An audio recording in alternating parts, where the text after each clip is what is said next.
The Bible says in 2 Corinthians 5:21. 2 ಕೊರಿಂಥ 5:21ರಲ್ಲಿ ಸತ್ಯವೇದವು ಈ ರೀತಿಯಾಗಿ ಹೇಳುತ್ತದೆ. God made him who had no sin to become sin for us. ಪಾಪವನ್ನು ಅರಿಯದ ಕ್ರಿಸ್ತ ಯೇಸುವನ್ನು ದೇವರು ನಮಗೋಸ್ಕರ ಪಾಪ ಸ್ವರೂಪಿಯಾಗ ಮಾಡಿದರು. So that in him, in Jesus, we might become the righteousness of God. ಕ್ರಿಸ್ತ ಯೇಸುವಿನಲ್ಲಿ ನಾವು ನೀತಿವಂತರಾಗಬೇಕೆಂದು ದೇವರು ಹೀಗೆ ಮಾಡಿದನು. God wants you and me to become the righteousness of God in this world. ಈ ಲೋಕದಲ್ಲಿ ದೇವರು ನೀನು ನಾನು ದೇವರ ನೀತಿಯಾಗಬೇಕೆಂದು ಬಯಸುತ್ತಾರೆ. He wants to give us such a high placement, such a high responsibility in his kingdom right in this world. ಆತನ ರಾಜ್ಯದ ಈ ಲೋಕದಲ್ಲಿಯೇ ಆತನು ಇಂತಹ ಉನ್ನತ ಸ್ಥಾನ ಮತ್ತು ಉನ್ನತ ಜವಾಬ್ದಾರಿಗಳನ್ನು ಕೊಡುತ್ತಾನೆ. When we are transformed to become the righteousness of God in this world, through us righteousness, holiness pours into the world. Floodgates open through us. ನಾವು ದೇವರ ನೀತಿಯ ಮಕ್ಕಳಾಗಿ ಪರಿವರ್ತನೆಯಾಗುವಾಗ ನಮ್ಮ ಮೂಲಕ ಆತನ ನೀತಿ, ಆತನ ಪರಿಶುದ್ಧತೆ ಒಂದು ಪ್ರವಾಹದಂತೆ ಈ ಲೋಕದಲ್ಲಿ ಹರಿಯುತ್ತದೆ. What a great responsibility you and I have. ನೀವು ಮತ್ತು ನಾನು, ನಮಗೆ ಎಂತಹ ದೊಡ್ಡ ಜವಾಬ್ದಾರಿ ಇದೆಯಲ್ಲವೇ? Revelation 22:11-12 talks about it. ಪ್ರಕಟಣೆ 22:11-12ರಲ್ಲಿ ಇದರ ಕುರಿತಾಗಿ ಮಾತನಾಡಲ್ಪಟ್ಟಿದೆ. He that is holy, let him become more holy. ಪವಿತ್ರನು ಇನ್ನೂ ಪವಿತ್ರನಾಗಲಿ. He that is righteous, become more righteous. ನೀತಿವಂತನು ಇನ್ನೂ ಹೆಚ್ಚಾಗಿ ನೀತಿವಂತನಾಗಲಿ. Because through your righteousness, God's righteousness flows into the world. ನಿಮ್ಮ ನೀತಿಯ ಮೂಲಕವಾಗಿ ಈ ಲೋಕದಲ್ಲಿ ದೇವರ ನೀತಿಯು ಅದು ಹರಡಲ್ಪಡುವುದು. For this, God came into the world as a person who knew no sin to destroy the powers of sin. ಯಾವ ಪಾಪವನ್ನು ಅರಿಯದ ವ್ಯಕ್ತಿಯನಾಗಿ ದೇವರು ಈ ಲೋಕಕ್ಕೆ ಬಂದನು, ಯಾಕೆಂದರೆ ಪಾಪದ ಶಕ್ತಿಯನ್ನು ನಾಶಪಡಿಸುವುದಕ್ಕಾಗಿಯೇ. And he became sin for us on the cross. ಶಿಲುಬೆಯ ಮೇಲೆ ಆತನು ನಮಗೋಸ್ಕರ ಪಾಪ ಸ್ವರೂಪಿಯಾದನು. Of course, he did not become a sinner, but he carried the sins and the punishment of every sinner upon himself. ಆತನು ಪಾಪಿಯಾಗಲಿಲ್ಲ, ಆದರೆ ಎಲ್ಲರ ಪಾಪಗಳನ್ನು ಹೊತ್ತುಕೊಂಡವನಾಗಿ ಅದರ ಎಲ್ಲ ಶಿಕ್ಷೆಯನ್ನು ಆತನು ಅನುಭವಿಸಿದನು. Today you have hope in Jesus. ಇಂದು ಯೇಸುವಿನಲ್ಲಿ ನಿಮಗೆ ನಿರೀಕ್ಷೆ ಇದೆ. Jesus can set you free from every sin, ಎಲ್ಲ ಪಾಪದಿಂದ ಯೇಸು ನಿಮ್ಮನ್ನು ಬಿಡುಗಡೆ ಮಾಡಬಲ್ಲರು. every addiction, ಎಲ್ಲ ಚಟಗಳು, every curse of sin, ಎಲ್ಲ ಪಾಪದ ಶಾಪಗಳು, and transform you. ಮತ್ತು ನಿಮ್ಮನ್ನು ಬದಲಾಯಿಸಬಲ್ಲರು. If you call on the name of Jesus and say, Jesus, help me, transform me from sin, make me your child, he will do it. ಕರ್ತನಾದ ಯೇಸುವಿನ ನಾಮ ನೀವು ಕೂಗಿಕೊಳ್ಳುವಾಗ, ಆತನಿಗೆ ಹೇಳುವಾಗ, ನನಗೆ ಸಹಾಯ ಮಾಡು, ನನ್ನನ್ನು ಪರಿವರ್ತಿಸು ಎಂದು ಹೇಳುವಾಗ ಆತನು ಹಾಗೇ ಮಾಡುತ್ತಾನೆ. Now he will do it. ಆತನು ಈಗಲೇ ಮಾಡುವನು. A sister from Vellore in Tamil Nadu gave this testimony. ತಮಿಳುನಾಡಿನಿಂದ ವೆಲ್ಲೂರಿನಲ್ಲಿ ಒಬ್ಬ ಸಹೋದರಿ ಈ ಸಾಕ್ಷಿಯನ್ನು She ಹಂಚಿಕೊಂಡರು. had two sons. ಅವರಿಗೆ ಇಬ್ಬರು ಮಕ್ಕಳಿದ್ದರು. One son, he was a construction supervisor, ಇಲ್ಲ, ಆತನು ನಿರ್ಮಾಣ ಮೇಲ್ವಿಚಾರಕನಾಗಿದ್ದನು. but he was addicted to alcohol. ಆದರೆ ಅವನು ಮದ್ಯವ್ಯಸನಿಯಾಗಿದ್ದನು. Great suffering because of him for the family. ಅವನಿಂದಾಗಿ ಕುಟುಂಬದಲ್ಲಿ ಬಹಳ ಕಷ್ಟಗಳು ಬಂದವು. He would drink and go and lie in the graveyard. ಅವನು ಕುಡಿದು ಸಮಾಧಿ ಸ್ಥಳಗಳಲ್ಲಿ ಮಲಗಿಕೊಳ್ಳುತ್ತಿದ್ದನು. He would drink and take a knife and cut himself. ಕುಡಿದು ಒಂದು ಚಾಕು ತೆಗೆದುಕೊಂಡು ತನ್ನನ್ನೇ ಕತ್ತರಿಸಿಕೊಳ್ಳುತ್ತಿದ್ದನು. He would come home and beat the mother, beat the brother. ಮನೆಗೆ ಬಂದು ತಾಯಿಯನ್ನು ಮತ್ತು ಸಹೋದರನನ್ನು ಹೊಡೆಯುತ್ತಿದ್ದನು. At that time she went to the Jesus Calls prayer tower. ಆ ಸಮಯದಲ್ಲಿ ಆಕೆ ಯೇಸು ಕರೆಯುತ್ತಾನೆ ಪ್ರಾರ್ಥನಾ ಗೋಪುರಕ್ಕೆ ಹೋದಳು. All the prayer warriors, pray for my son to be saved. ನನ್ನ ಮಗನು ರಕ್ಷಣೆ ಹೊಂದುವುದಕ್ಕಾಗಿ ಪ್ರಾರ್ಥನೆ ಮಾಡಿರಿ ಎಂದು ಪ್ರಾರ್ಥನಾ ವಿಜ್ಞಾಪನೆಗಾರರಿಗೆ ಹೇಳಿದಳು. And she enrolled him in the young partners plan. ಮತ್ತು ಯುವ ಪಾಲುದಾರರ ಯೋಜನೆಯಲ್ಲಿ ಆತನ ಹೆಸರನ್ನು ಸೇರಿಸಿದಳು. Prayer warriors prayed with a great burden. ದೊಡ್ಡ ಭಾರದಿಂದ ಪ್ರಾರ್ಥನಾ ವಿಜ್ಞಾಪನೆಗಾರರು ಪ್ರಾರ್ಥಿಸಿದರು.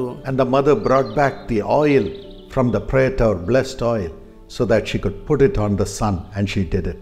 ಪ್ರಾರ್ಥನಾ ಗೋಪುರದಿಂದ ಆಶೀರ್ವದಿತ ಎಣ್ಣೆಯನ್ನು ತೆಗೆದುಕೊಂಡು ಬಂದಳು, ಯಾಕೆಂದರೆ ತನ್ನ ಮಗನ ತಲೆಯ ಮೇಲೆ ಹಚ್ಚುವುದಕ್ಕಾಗಿ. Very soon the miracle happened. ಬಹಳ ಬೇಗನೆ ಅದ್ಭುತ ನಡೆಯಿತು. Slowly he left the alcohol, ನಿಧಾನವಾಗಿ ಮದ್ಯ ಕುಡಿಯುವುದನ್ನು ಅವನು ನಿಲ್ಲಿಸಿದನು. started reading the Bible, ಸತ್ಯವೇದ ಓದುವುದಕ್ಕೆ ಪ್ರಾರಂಭಿಸಿದನು. and spent more time with the Bible. He forgot to drink.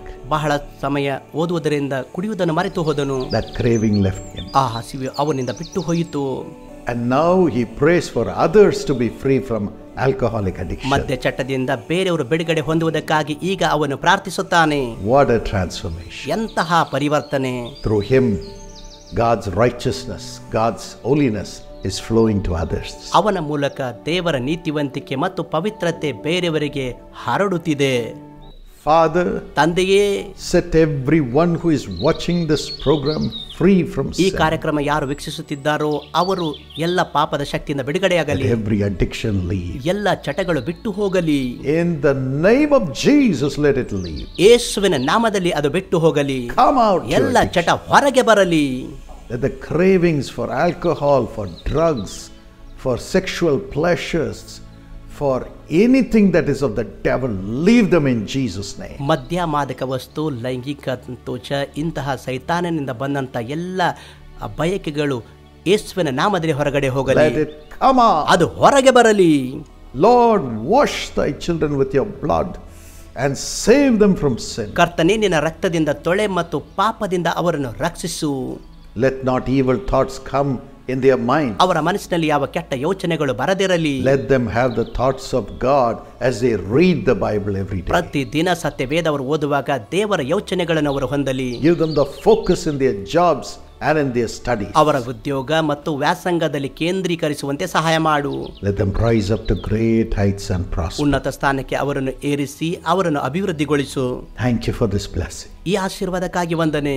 Thank you for transforming them. ಅವರನ್ನು ಬದಲಾಯಿಸುವುದಕ್ಕಾಗಿ ವಂದನೆಗಳು. Help them to increase in holiness, ಪವಿತ್ರತೆಯಲ್ಲಿ ಅವರು ಹೆಚ್ಚಾಗುವಂತೆ ಮಾಡು. in righteousness. ನೀತಿವಂತಿಕೆಯಲ್ಲಿ. In Jesus' name. ಯೇಸುವಿನ ನಾಮದಲ್ಲಿ. Amen. Amen. God bless you. ದೇವರು ನಿಮ್ಮನ್ನು ಆಶೀರ್ವದಿಸಲಿ. Call the prayer tower, my friends. ನನ್ನ ಸ್ನೇಹಿತರೆ, ಪ್ರಾರ್ಥನಾ ಗೋಪುರಕ್ಕೆ ಕರೆ ಮಾಡಿರಿ. A prayer intercessor will pray with you. ಪ್ರಾರ್ಥನಾ ವಿಜ್ಞಾಪನೆಗಾರರು ನಿಮ್ಮೊಂದಿಗೆ ಪ್ರಾರ್ಥಿಸುತ್ತಾರೆ. God will deliver you. ಕರ್ತನು ನಿಮ್ಮನ್ನು ಬಿಡುಗಡೆ ಮಾಡುತ್ತಾನೆ. And also join the Young Partners Plan. ಮತ್ತು ಯುವ ಪಾಲುದಾರರ ಯೋಜನೆಯಲ್ಲಿ ಸೇರಿಕೊಳ್ಳಿರಿ. Your children. ಮಕ್ಕಳು. And continuously support the ministry through the Young Partners Plan every month. ನಿರಂತರವಾಗಿ ಪ್ರತಿ ತಿಂಗಳು ಯುವ ಪಾಲುದಾರರ ಯೋಜನೆ ಮೂಲಕ ಈ ಸೇವೆಗೆ ಸಹಾಯ ಮಾಡಿರಿ.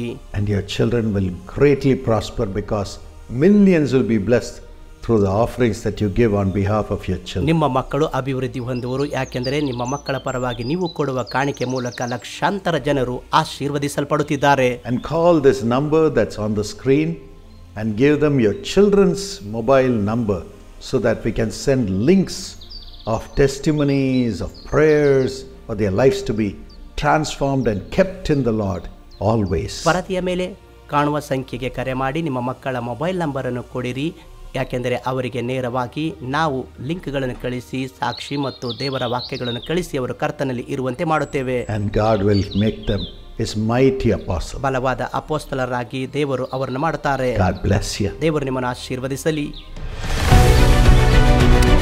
My precious friend, ನನ್ನ ಅಮೂಲ್ಯ ಸ್ನೇಹಿತನೇ, we are going to have a prayer get together at Bethesda Prayer Center at Karunya Nagar, which is in Coimbatore. ಕೊಯಂಬತ್ತೂರಿನಲ್ಲಿರುವ एक विशेष प्रार्थना सत्र करने वाले हैं बेथेस्दा प्रेयर सेंटर जो कि कारुण्य नगर कोयंबटूर में है. Yes, we are going to pray that God will turn your sorrow into joy. हम प्रार्थना करेंगे कि परमेश्वर आपके दुख को आनंद में बदल दे. So come with all your family members. और इसलिए अपने पूरे परिवार के सदस्यों के साथ आइए. Let God wipe away their tears and do miracles for ದೇವರು them. ನಿಮ್ಮ ಕಣ್ಣೀರನ್ನು ಒರೆಸಿ ನಿಮಗಾಗಿ ಅದ್ಭುತಗಳನ್ನು ಮಾಡುವುದಕ್ಕಾಗಿ We lay hands on everyone who comes and pray for them in the name of Jesus. ಇಲ್ಲಿ ಬರುವ ಪ್ರತಿಯೊಬ್ಬರಿಗಾಗಿ ಅವರ ಮೇಲೆ ಕೈಯನ್ನಿಟ್ಟು ಯೇಸುವಿನ ನಾಮದಲ್ಲಿ ಪ್ರಾರ್ಥಿಸುತ್ತೇವೆ. The hand of Jesus will come upon them. ಯೇಸುವಿನ ಹಸ್ತ ಅವರ ಮೇಲೆ ಬರುತ್ತದೆ.